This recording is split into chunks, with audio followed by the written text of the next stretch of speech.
আল্লাহ পাক বলেন, হে নবী আপনি বলুন আল্লাহ এক এবং একক, তার কোনো অংশীদার নাই, তিনি বেনিয়াজ, তিনি কাউকে জন্ম দেন নাই, তাকেও কেউ জন্ম দেয়নি।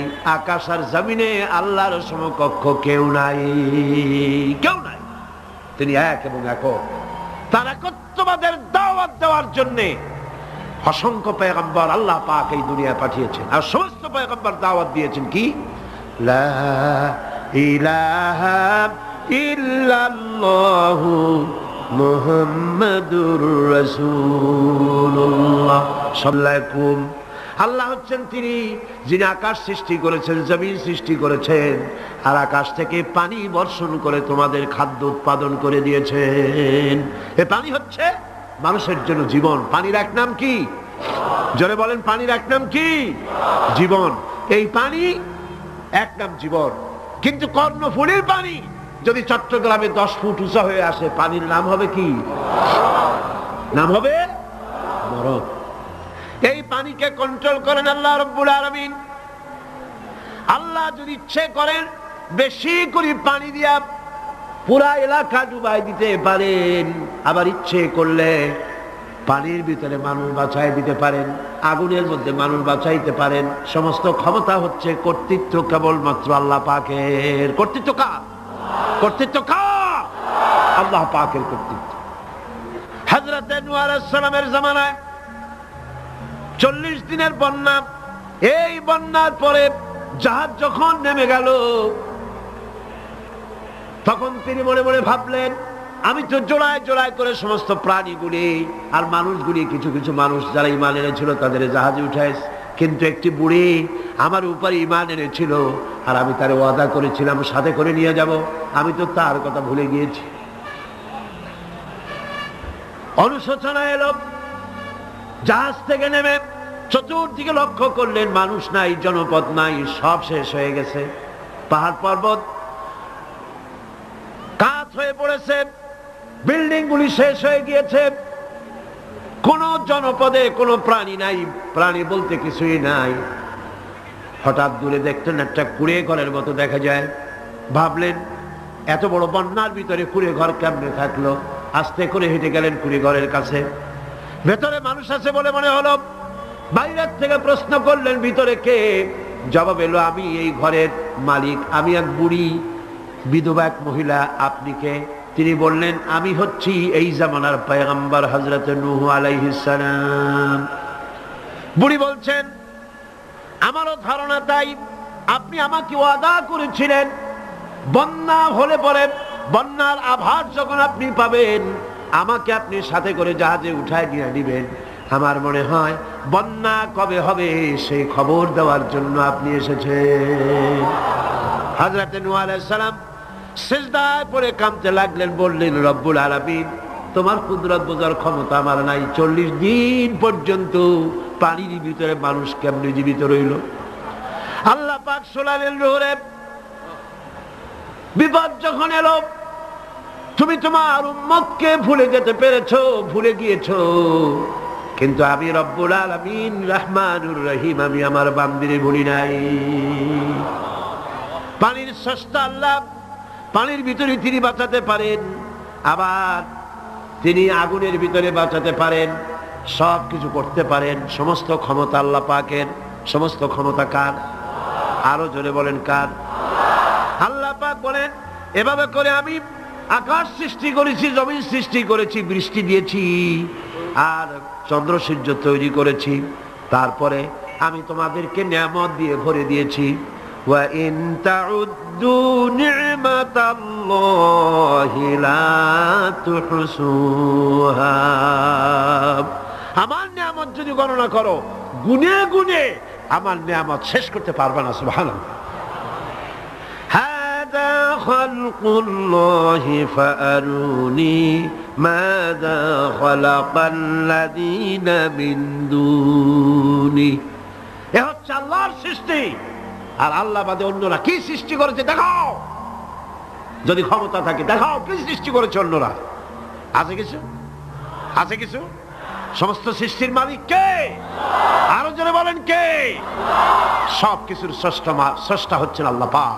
ওই আকাশের মালিক কে? চিল্লায় বলেন জোরে সোরে, আকাশের মালিক কে? বাতাসের মালিক কে? চন্দ্র সূর্যের মালিক কে? পৃথিবীর মালিক কে? গোটা সৃষ্টি জগতের মালিক কে? সবকিছুর মালিক যিনি, তিনি বলছেন এগুলি সব আমি সৃষ্টি করেছি। ফারুনি মাযা খালাকাল্লাযীনা মিন দুনি, আমি ছাড়া অন্যরা কে কি তৈরি করেছে দেখো। আল্লাহ রাব্বুল আলামিন এভাবে করে মানুষের জন্য সবকিছু সৃষ্টি করেছেন। তার খাবারের ব্যবস্থা করেছেন, পড়ার ব্যবস্থা করেছেন, গাছপালা তৈরি করেছেন, পানি তৈরি করেছেন, সব ব্যবস্থা করে দিয়েছেন। এমনকি শীতকালে পিঠা খাবেন, রসের ব্যবস্থাও করে দিয়েছেন। চট্টগ্রামের রস আছে না? কি গাছের রস? খেজুর গাছের রস। এই খেজুর গাছের গোড়া খুঁজতে খুঁজতে 5 মাইল নিচেও যদি চলে যান, খেজুর গাছের মাথায় যেমন রস পাওয়া যায়, খেজুর গাছের 5 মাইল নিচে কি ওরকম এক ফোঁটা পানি পাওয়া যাবে? খেজুর গাছের ভিতরেও কি তেমন পাওয়া যাবে? ঠিক জায়গা মতো কাটলে যেমন রস পাওয়া যাবে, অন্য জায়গায় পাওয়া যাবে না। আবার খেজুর গাছের পাশে একটা নিম গাছ আছে, কিয়ামত পর্যন্ত নিম গাছ গিয়া শোষেন। মিষ্টি লাগবে? কি লাগবে? আল্লাহ রাব্বুল আলামিন, আপনি পিঠা খাবেন, খেজুর গাছ দিয়ে রস তৈরি করে দিলেন। পায়েস খাবেন, চাউল তৈরি করে দিলেন, গম দিয়ে দিলেন। গোশ খাবেন, কিমা খাবেন, কি খাবেন, সমস্ত কিছু রব্বুল আলামিন তৈরি করে মানুষের সামনে দিয়ে দিলেন। আর বললেন খাও, পান করো, খাও, আর আমার শুকর আদায় করো। মাঝে মধ্যে কই থেকে একটা কুড়াল আসলো, গাছটারে কাজে ভাড়ায় গেল। তারপরে এলো করাত, বানাইলো তক্তা, এরপরে আসলো লোহা, পড়লো হাতুড়ি, হয়ে গেল নৌকা। বাহ, কি মজা! এরপর নৌকা নামলো নদীতে, আমি উঠে বসলাম, এই পাড়ি দিয়ে আসলাম, তাই যা একটু দেরি হলো। নাস্তিক কয় যে কি সর্বনাশ, এই লোকের সাথে আমি তর্ক করবে, মাথা তুই স্ক্রু শটটা ঢিলা। তাহলে আন্দাজে আন্দাজে একটা গাছ হয়ে গেল ফট করিয়া। তারপরে কুড়াল আসলো, তক্তা হইলো, বিনা মিস্ত্রিতে নৌকা হইলো। এটা কেমনে সম্ভব?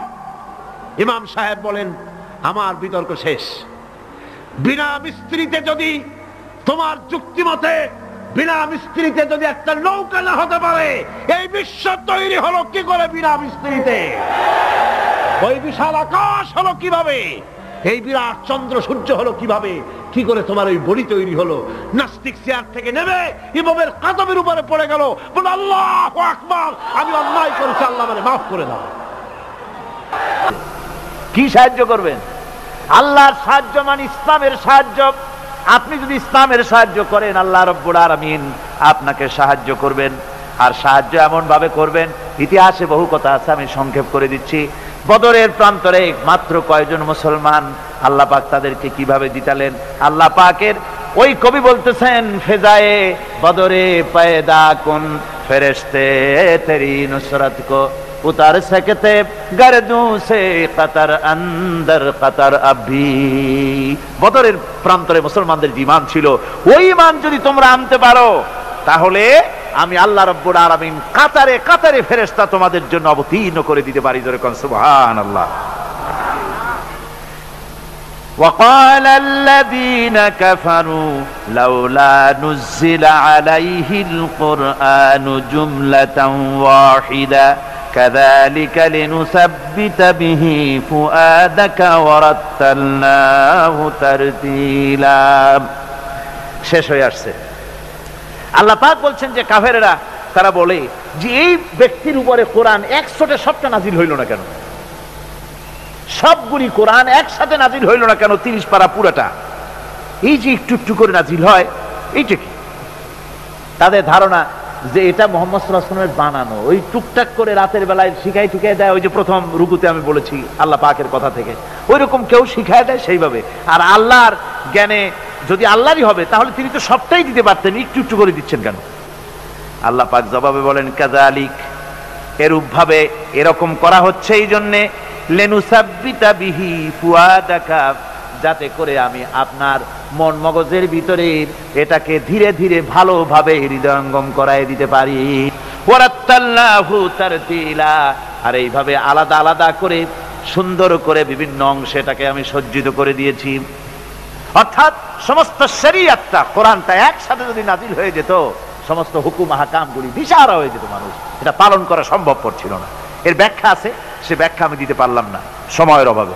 ওয়ালা ইয়াতুনাকা বিমাসালিন ইল্লা জিনাকা বিল হক ওয়া আহসানা তাফসীরা।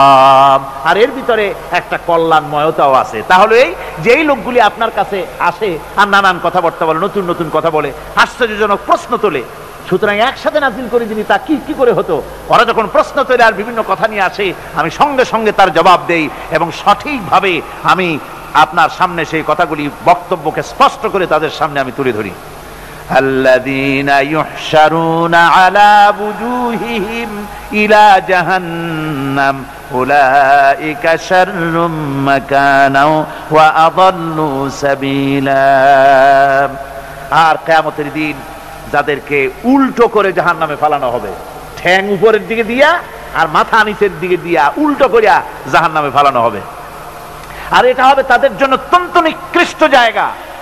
ওয়া আযাল্লু সাবিলা, তাদের পথ ছিল চূড়ান্তভাবে ভ্রান্ত। এই উল্টা করে ফেলাবে কাদেরকে? যারা নাকি কোরআনের আয়াতগুলিকে উল্টা উল্টা অর্থ করেছে। কথা বুঝতে পেরেছে? কোরআন শরীফকে বিকৃত করেছে, মানুষকে বিভ্রান্ত করেছে, কোরআনের আয়াতগুলি নিয়ে উল্টা উল্টা অর্থ করেছে। কিয়ামতের দিন এদেরকে উল্টা করিয়া জাহান্নামের মধ্যে নিক্ষেপ করা হবে। দেখেন না, আজকে উল্টা অর্থ করা হচ্ছে ধর্ম নিরপেক্ষতার সপক্ষে। কয় যে কোরআন শরীফে আছে ধর্ম নিরপেক্ষতা করতে হবে, বলে কোথায় আছে? কয় লাকুম দীনুকুম ওয়ালিয়া দীন। এখন স্লোগান দেওয়ার সময় নাই তো। এখন বিষয়টা হচ্ছে এই উল্টা কথা তারা বলতো যে লাকুম দীনুকুম ওয়ালিয়া দীন। এখন আপনারা বলেন লাকুম দীনুকুম ওয়ালিয়া দীন এটা কোন সূরা? সূরা কাফিরুন। এখানে কি? এখানে বিষয়টা হচ্ছে কাফেরেরা বলছিল যে হে মুহাম্মদ সাল্লাল্লাহু আলাইহি সাল্লাম, আসো ধর্মের ব্যাপারে আমরা কিছুদিন তুমি আমাদের এই মূর্তিগুলো পূজা করো, আর আমরা কিছুদিন তোমার হারাম শরীফের মধ্যে যাইয়া মসজিদে হারামে গিয়ে কিছু সময় তোমাদের নামাজ পড়ে দিয়ে আসবো। অর্থাৎ ধর্মটা আমরা 50-50 ভাগাভাগি করে নেই। আল্লাহ রাব্বুল আলামিন তার জবাবে বললেন, নবী ওদের শোনায় দেন, লাকুম দীনুকুম ওয়ালিয়া দীন। পড়েন সবাই, লাকুম দীনুকুম ওয়ালিয়া দীন। তোমাদের ধর্ম তোমাদের জন্য, আমাদের ধর্ম আমাদের জন্য। এটা তো পক্ষের কথা। এখানে নিরপেক্ষ আছে নাকি কোথাও? নিরপেক্ষ আছে? এখানে নিরপেক্ষর কথা নাই। আমার ভাইরা, ধর্ম নিরপেক্ষ মতবাদ কোন মানুষের মতবাদ নয়। মুসলমান তো দূরের কথা, কোন মানুষের মতবাদ এটা নয়। মানুষ একমাত্র নাস্তিক ধর্ম নিরপেক্ষ হতে পারে। মানুষ কেমনে ধর্ম নিরপেক্ষ হবে? যারা হিন্দু তাকে ধর্মের পক্ষেই থাকতে হবে নাকি? হিন্দু যে সেই ধর্মের কোন দিকে থাকবে? পক্ষে। মুসলমান ধর্মের কোন দিকে? খ্রিস্টান ধর্মের কোন দিকে?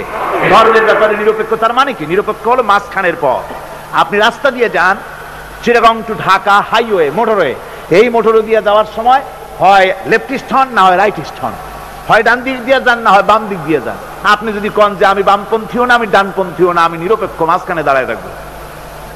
ঢাকা চট্টগ্রামের রাস্তার মাঝখানে যদি দাঁড়ায় থাকেন, তাহলে আপনার এই নিরপেক্ষতার স্বাদ মিটাইয়ে দেবে ট্রাক বাবাজি। এক ধাক্কা মারিয়া রাস্তার সাথে জনমের মতো ধর্ম নিরপেক্ষতার স্বাদ মিটাইয়ে দেবে। অনুরূপ ভাবে ইসলাম ভালো লাগে ইসলামের পক্ষে আসেন, ইসলাম ভালো না লাগে বাড়েই যান। হিন্দু ধর্ম ভালো লাগে থাকেন হিন্দু ধর্মে, পছন্দ না হয় চলে যান। ধর্মের হয় পক্ষে আসেন, না হয় বিপক্ষে চলে যান। ধর্মের ব্যাপারে নিরপেক্ষ হয়ে দাঁড়ায় থাকবেন রাস্তার মাঝখানের মতো, শয়তানে 1 লাথি মেরে জাহান্নামে ফেলে দেবে। সুতরাং ধর্ম নিরপেক্ষ মতবাদ কোন মানুষের মতবাদ নয়। এর দ্বারা মানুষের ধর্মের নিরাপত্তা দেওয়া যায় না। যায়? যদি তা যেত তাহলে ভারতে দিতে পারত না। বাংলাদেশের ধর্ম নিরপেক্ষতাবাদের ওস্তাদ কারা? ভারত। ওই ভারতের থেকেই এখানে আমদানি হয়েছে তাদের মহব্বতের লোকেদের মাধ্যমে, ঠিক কিনা? সুতরাং ধর্ম নিরপেক্ষ মতবাদ যে দেশ থেকে আসছে, সে দেশে কি ধর্ম নিরপেক্ষতাবাদ দিয়ে সে দেশের জনগণ, বিভিন্ন ধর্মের লোকেরা শান্তিতে আছে? জোরে বলেন, আছে? নাই। হরিজনেরা নানান নির্যাতনের মধ্যে আছে, মুসলমান সংখ্যালঘুরা চরম নির্যাতনে আছে, ঠিক কিনা? কর চরম নির্যাতনে মুসলমানদের মধ্যে পড়ো আলহামদুলিল্লাহি রাব্বিল আলামিন। এই যে ঠান্ডায় গোটা পৃথিবী, এখনো ঠান্ডা শুরু হয়নি। এই ঠান্ডা শুরু না হওয়ার কারণ আমরা, এটা কারণ কারা? আমরাই। গ্লোবাল ক্লাইমেটের চেঞ্জ এসেছে, গোটা দুনিয়া আবহাওয়ার পরিবর্তন হয়ে গিয়েছে। শীতের সময় শীত নাই, গরমের সময় গরম নাই। এটা কি খুব ভালো? এটা কি? এটা রোগ ব্যাধি বেশি হওয়ার লক্ষণ। শীত যখন আসে, এত প্রচন্ড শীত, গোটা পৃথিবী যত এসি আছে, সমস্ত শক্তিশালী এসি প্লান্ট একযোগে যদি ছেড়ে দেওয়া হয়, আল্লাহ শীতকালে শীত দেন, তার সহস্র কোটি কোটি ভাগের এক ভাগের শীতও কি পৃথিবীর মানুষ তার যন্ত্রপাতি দিয়ে তৈরি করতে পারবে? পারবে। সূর্য দিয়ে প্রতি মুহূর্তে আল্লাহ পাক যে তাপ দেন, গোটা বিশ্বের সমস্ত আগুন একসঙ্গে যদি জ্বালানো হয়, সেই তাপ কি তৈরি করা সম্ভব হবে? হবে না। আল্লাহ রাব্বুল আলামিন মানুষের কল্যাণের জন্য মানুষের যা কিছু প্রয়োজন সবকিছু একটা একটা করে এভাবে তৈরি করে মানুষের সামনে সবকিছু দিয়ে দিয়েছেন এবং প্রয়োজন মিটিয়ে দিয়েছেন। যার যা প্রয়োজন তা তিনি মিটিয়ে দিয়েছেন। আমাদের দেশে, আমার দেশের বাঘ, আমার দেশের হরিণ, আমার দেশের কুকুর, তাদের গায়ে তারা যে ধরনের ইউরোপ আমেরিকার শীত প্রধান দেশের পশুগুলি এরকমের না। তার মানে হলো আমার দেশ শীত প্রধান নয়, ছোট্ট ছোট্ট পশম হলে চলে, কিন্তু শীত প্রধান দেশের কুকুরগুলি, বাঘ এবং সিংহ যেগুলি জঙ্গলে থাকে, তাদের গায়ে এমন লম্বা লম্বা পশম দিয়ে আল্লাহ চামড়া বানায় দিয়েছেন, যা দিয়ে তার সম্পূর্ণ শরীরটা ঢেকে যেতেছে। স্থায়ী কম্বলের ব্যবস্থা রব্বুল আলামিন করে দিয়েছেন। কে দিয়েছেন? আল্লাহ পাক দিয়েছেন। এবং সেই চামড়া দিয়ে, সে চামড়া যেন আপনি ব্যবহার করতে পারেন, সেজন্য আল্লাহ পাক আপনার জন্য সুন্দর করে সেই চামড়া দিয়ে কাপড় চোপড় তৈরি করার, জামা ব্যবহার করার সব ব্যবস্থা আল্লাহ করে দিয়েছেন। কম্বল তৈরি করার ব্যবস্থা করে দিয়েছেন। আল্লাহ পাক যা খুশি তাই করতে পারেন। কোরআন বলতেছে ফাআলুল লিমা ইউরিদ, যা খুশি তাই তিনি করেন। লা ইউসআলু আম্মা ইয়াফআলু ওয়া হুম ইউসআলুন, তিনি যা করেন সেজন্য কারো কাছে তাকে কৈফিয়ত দিতে হয় না, বরং গোটা বিশ্ব আল্লাহর কাছে কৈফিয়ত দিতে বাধ্য। সমস্ত বিশ্ব কৈফিয়ত দিতে কার কাছে বাধ্য? আল্লাহ পাকের কাছে কৈফিয়ত দিতে বাধ্য। প্রচন্ড শক্তির মালিক। মানুষেরা বোঝে না, ক্ষমতায় যখন আসে তখন চতুর্দিকে দেখে ক্ষমতার ক্ষমতা, কি যে করবে দিশা করতে পারে না। সারা জীবন ক্ষমতায় টিকে থাকার জন্য সর্বাত্মক প্রচেষ্টা চালায়, দেশ যখন পাইছি আর ছাড়বো না, ঠিক কিনা? এই চেষ্টা চালায়। কিন্তু আল্লাহ পাকের মূল ক্ষমতা তো আল্লাহর হাতে। আল্লাহ পাক ক্ষমতা দিয়ে বলেন লিনানজুরাকুম কাইফা তা'মালুন, ক্ষমতা দিয়ে তাকায় থাকি তোমার আমলটা কি হয় তা দেখার জন্য, তুমি করোটা কি সেইটা দেখার জন্য আমি দেখি। লিনানজুরাকুম কাইফা তা'মালুন। মানুষ ক্ষমতা হাতে পায়, অত্যাচারের স্টিম রোলার চালায়, আল্লাহ দেখতে থাকে। আর আল্লাহ যখন অ্যাকশন নেন, সেই অ্যাকশন থেকে তাকে কেউ বাঁচাইতে পারে না। প্রচন্ড ক্ষমতার মালিক। রাতকে দিন বানাতে পারেন, দিনকে রাত বানাতে পারেন, আমিরকে ফকির বানাতে পারেন, ফকিরকে আমির বানায় দিতে পারেন, রাস্তার লোক ধরে নিয়ে প্রেসিডেন্ট বানায় দিতে পারেন, আবার নারাজ হলে পরে জুতার মালা দিয়া জেলখানায় ঢুকাইয়া দিতে পারেন। ক্ষমতায় থাকাকালীন ফুলের মালা এত বেশি পায়, ফুলের মালায় গলা ভরে যায়। গাবতলির কোরবানির হাটেও এত মালা পায় না। এত মালা গলায় দিয়া আনন্দে ফুর্তিতে মারতে থাকে। আমার বন্ধুগণ মনে রাখেন, ফুলের মালায় আত্মহারা হয়েও না যারা ক্ষমতায় থাকো। এই ফুলের মালা আর ফাঁসির রশি একেবারেই পাশাপাশি। ফুলের মালা থেকে ফুলগুলি ঝরে পড়লেই ওই রশিটাই ফাঁসি হওয়ার জন্য যথেষ্ট, ঠিক কিনা? মানুষ বোঝে না, বোঝে না। আল্লাহ বলেন আমি তাকায় থাকি, দেখি কি করো, তোমার আমলটা কেমন হয়। ক্ষমতার মালিক আল্লাহ, দেওয়ার মালিক আল্লাহ। আর যখন নারাজ হয়ে যান টাকা দিলে হয়ে যাবে, সেলিমি টাকা তো খরচ করে ক্ষমতা ছিনায় নিয়ে যান। পারেন কিনা? পারেন কিনা? কারণ ইতিহাস। আলতু ফালতু ভিডিও দিয়ে মাঝখানে কিন্তু ইতিহাসের সবচেয়ে বড় শিক্ষা যে মানুষেরা ইতিহাস থেকে শিক্ষা গ্রহণ করে না। জগৎ জি লাগানে কে লিয়ে ये दुनिया नहीं है, जगह जी लगाने के लिए ये दुनिया नहीं है, ये इबरत की जा है तमाशा नहीं है। পৃথিবী খেল তামাশা করার জায়গা না। ইতিহাস থেকে শিক্ষা নাও, পূর্বপুরুষদের দিকে তাকাও। আল্লাহর দ্বীনের কর্মীদের উপরে আঘাত লাগাবার কারণে বংশ শুদ্ধ আল্লাহ সাফ করে দিয়েছেন। দেন নাই? সে আল্লাহ আছে না নাই? চিল্লা এখন আছে না নাই? সে আল্লাহ পাক আছে। সে আল্লাহকে ভয় করে। ইত্তাকিল্লাহ, সে আল্লাহকে ভয় করে। আল্লাহ পাক ইচ্ছে করলে ক্ষমতা দিতে পারেন, ইচ্ছে করলে ক্ষমতা ছিনায়ও নিতে। সে আল্লাহ রাব্বুল আলামিন ক্ষমতা দেওয়ার মালিক, ক্ষমতা ছিনিয়ে নেওয়ার মালিক, হায়াতের মালিক, মওতের মালিক। সবাই বলুন হায়াতের মালিক কে? মওতের মালিক কে? খাবারের মালিক কে? হাসাবার মালিক কে? কাঁদাবার মালিক কে? সব কিছুর মালিক কে? আল্লাহ রাব্বুল আলামিন। ইন্নাল্লাহা আলা কুল্লি শাইইন কাদির। সব কিছুই উপরে তিনি ক্ষমতাবান, যা খুশি তাই তিনি করেন। এ হচ্ছে আল্লাহর সৃষ্টি। সবকিছু আল্লাহ সৃষ্টি করেছেন। বরং কাফের বেঈমান যারা অস্বীকার করে আল্লাহ রাব্বুল আলামিন, সেই মানুষেরাই বুঝতে পারে না। বরং মানুষ যা কিছু তৈরি করেছে তা সবই আল্লাহর বানানো জিনিস, তার থেকেই করেছে, কথাটা বুঝে আসে না। মানুষ না বুঝেই বিজ্ঞানকে সবকিছুর প্রশংসা বিজ্ঞানের জন্য করে, বিজ্ঞানের জন্যই প্রশংসা অস্থির হয়ে যায়। যেমন ধরুন রাজশাহী বিশ্ববিদ্যালয়ে আপনার ছেলে পড়ে, 6 মাস টাকা পয়সা পায় না, ধার কর্জ করিয়া তার 6টা মাস চালায়। হঠাৎ করে পিয়ন মানি অর্ডার ফর্ম নিয়ে হাজির, 6,000 টাকা পাঠাইছে বাপে। টাকাগুলি নিয়ে সই করে পিয়নের কদমবুসি করে যে বাবাজি এতদিন পরে টাকা নিয়ে আসছেন, আপনার প্রতি আল্লাহ রহম করুন। এটা বুদ্ধিমান না বেকুব? বুদ্ধিমান না বেকুব? আরে বেটা, পিয়ন কি তোর বাজান? টাকাকে পাঠিয়েছে, বাবা পাঠিয়েছে, প্রশংসা তার কর।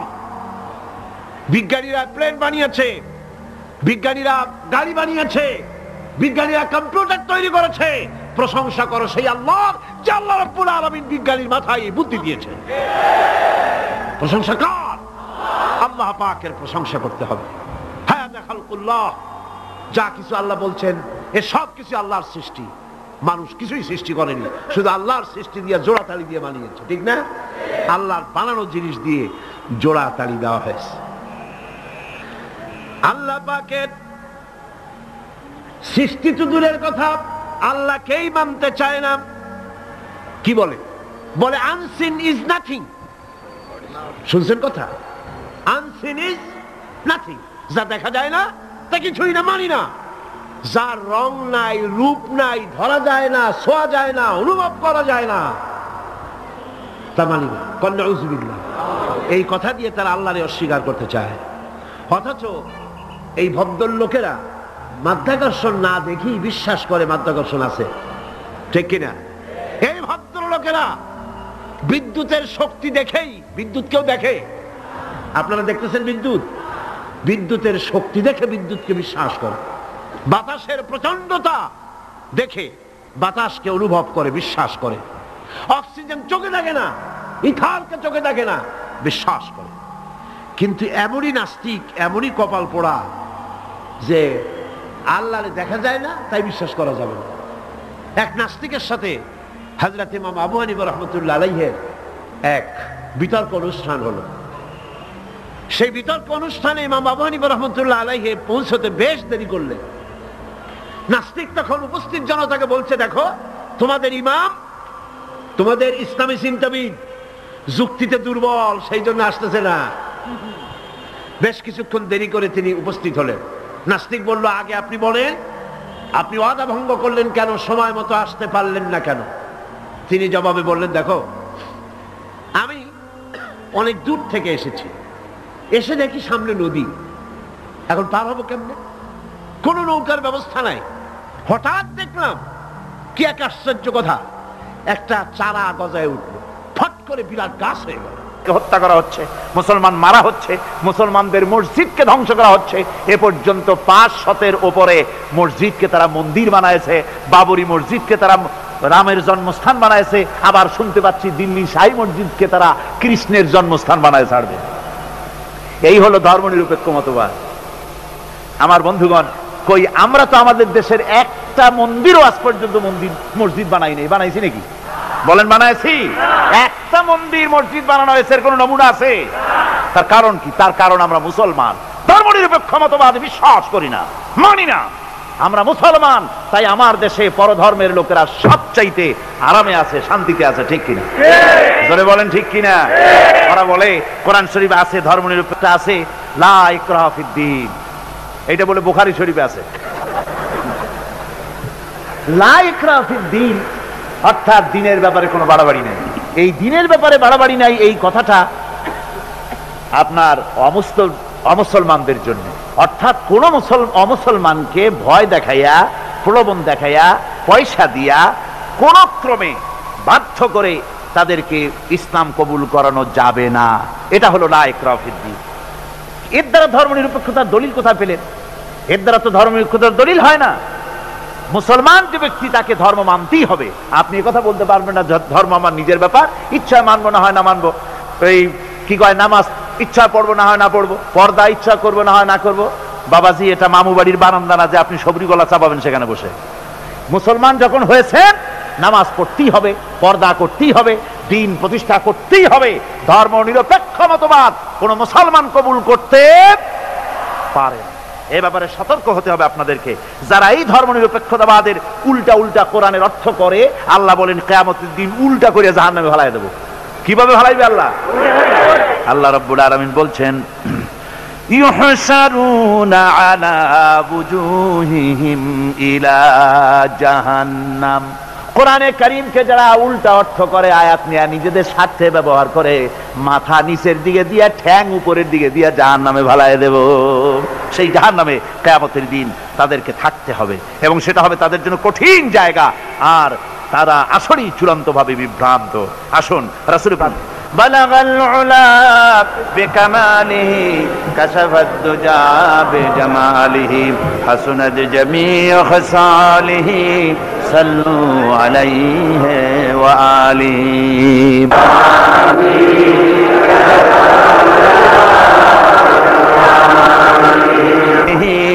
সাল্লু আলাইহি ওয়া আলিহি। আজকে এক সুখবর আছে আপনাদের জন্য। আজকে একজন মহিলা সহ 4 জন, মোট 5 জন অমুসলিম ইসলাম কবুল করতে এসেছেন।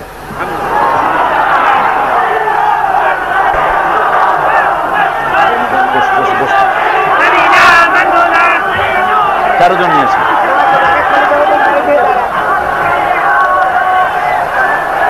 আপনারা বসেন, আমি 4 জনকে দাঁড় করাবো। মোট 5 জন, তো কথা বলবেন না। মোট 5 জন। একজন মহিলা পর্দার আড়ালে থেকে তিনি মুসলমান হবেন, আর বাকি 4 জন পুরুষকে আমি দাঁড় করিয়ে আপনাদেরকে দেখাবো। আপনারা নিজেরা দাঁড়াবেন না, সবাই বসেন। এনাদের পরিচয় আমি দিচ্ছি। একজনের নাম হচ্ছে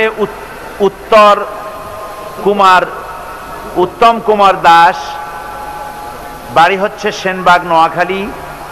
বর্তমান সে নিজের নাম পছন্দ করেছে ওমর ফারুক। আরেকজন নাম হচ্ছে রমণী দে, পিতার নাম হচ্ছে ক্ষীরত কুমার দে, বাড়ি মহেশখালী, চন্দনপুর, বেলগাঁও। বর্তমান নাম কি তা তো লেখেন নেই। ও, বর্তমান নাম পছন্দ করেছে মোহাম্মদ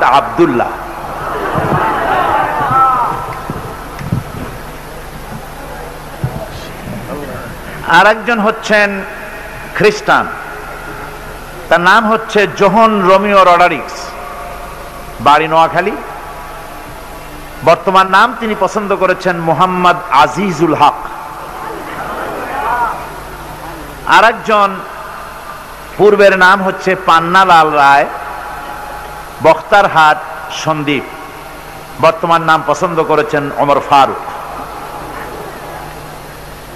আর মহিলা যিনি, তার পুরাতন নাম রীতা চাকমা, পিতা শুভ বিহারী চাকমা, রাঙ্গামাটি। বর্তমান নাম তিনি পছন্দ করেছেন সেলিনা আক্তার। যিনি যে মহিলা ইসলাম কবুল করবেন, তিনি আমাদের সাথে সাথে এখানে আমরা যা পড়ব এটা আপনি উচ্চারণ করবেন আমাদের সাথে সাথে। মহিলা ক্যাম্পে তিনি আছেন, ওখানে বসে আপনি উচ্চারণ করবেন। আর আপনারা দাঁড়ান।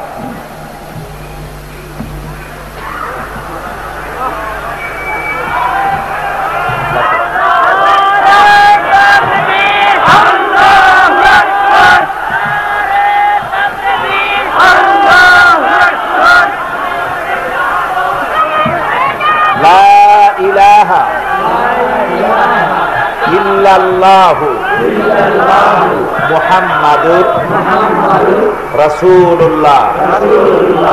আল্লাহ ছাড়া কোনো ইলাহ নাই, মাবুদ নাই, উপাস্য নাই। মুহাম্মদ সাল্লাল্লাহু আলাইহি ওয়াসাল্লাম আল্লাহর প্রেরিত রাসূল। আশহাদু আল্লা ইলাহা ইল্লাল্লাহু ওয়াহদাহু লা শারীকা লাহু ওয়া আশহাদু আন্না মুহাম্মাদান আবদুহু ওয়া রাসূলুহু। আমি সাক্ষ্য দিচ্ছি আল্লাহ ছাড়া কোনো ইলাহ নাই, উপাস্য নাই, মাবুদ নাই।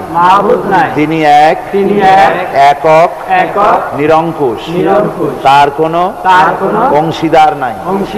আমি আরো সাক্ষ্য দিচ্ছি মুহাম্মদ সাল্লাল্লাহু আলাইহি ওয়াসাল্লাম আল্লাহর প্রেরিত রাসূল।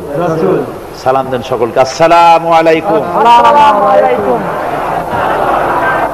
আমি এখন, ওনারা তো এক মুহূর্ত আগেও মুশরিক ছিলেন, এক মুহূর্ত আগ পর্যন্ত মুশরিক ছিলেন, এখন ওনারা আমাদের দ্বীনি ভাই। ওনাদের সঙ্গে আমাদের সম্পর্ক কি?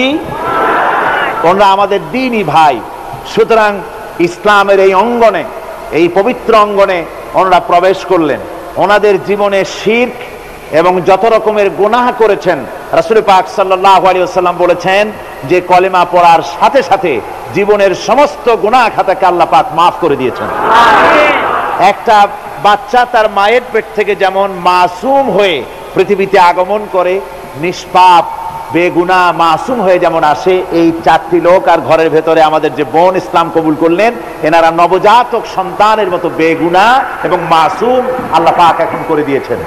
আমি এখন এই বিশাল জনতার পক্ষ থেকে এই মাসুম আল্লাহর বান্দাদেরকে, ইসলামে ওনারা নতুন এসেছেন তাই আলিঙ্গন করে ওনাদেরকে সম্মানিত করছি।